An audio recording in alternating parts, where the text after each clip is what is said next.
Sementara Direktur Utama RRI Hendrasmo dan Direktur Utama TVRI Imam Prasetyo memastikan tidak ada lagi pemotongan honor pegawai khususnya para kontributor.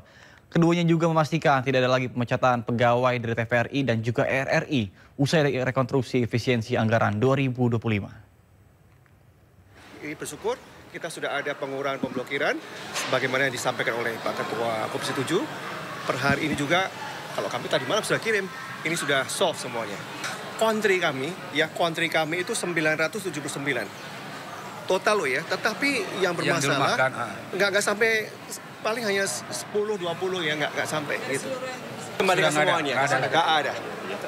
Nah, namanya honor ya, nggak ada gaji.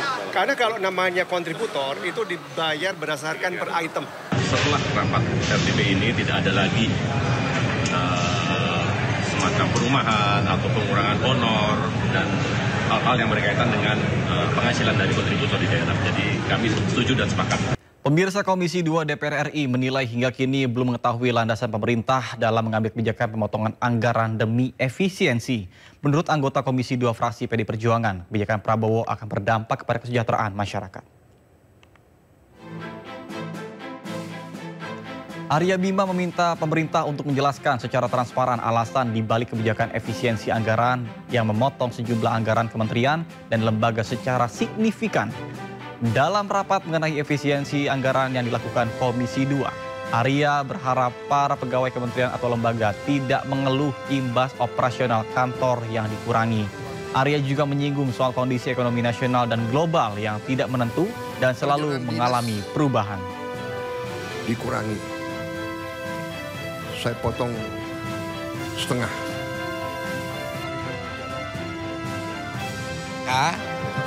Prinsipnya adalah efisien, hemat, dan berkelanjutan. Karena APBN tahun 2025 adalah disusun pada tahun 2024 yang semasa itu masih ada pemerintahnya Pak Joko Widodo, ya kan?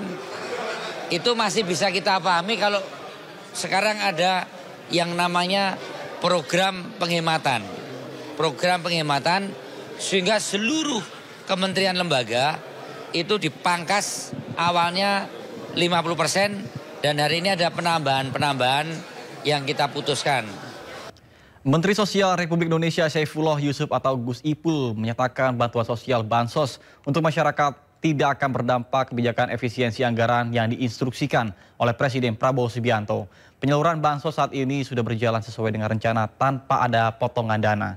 Namun, jika ditemukan data error, maka nanti akan ada pengurangan penerima bansos.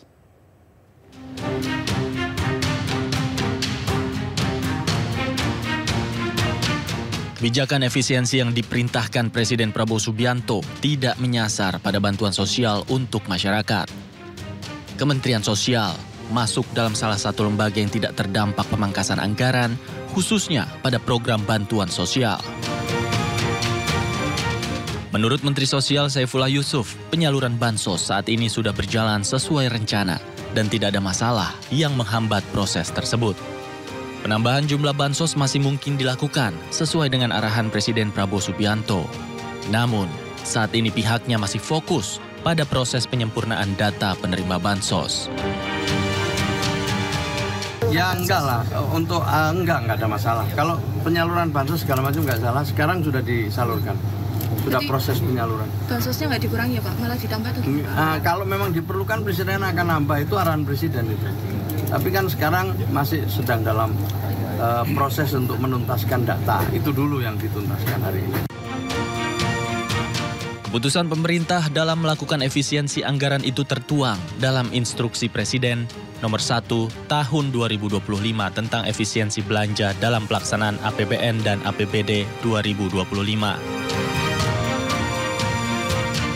Dalam aturan ini, Presiden Prabowo menargetkan total penghematan anggaran negara sebesar Rp306,69 triliun. Dari Surabaya, Jawa Timur, Hari Tambayong, iNews melaporkan.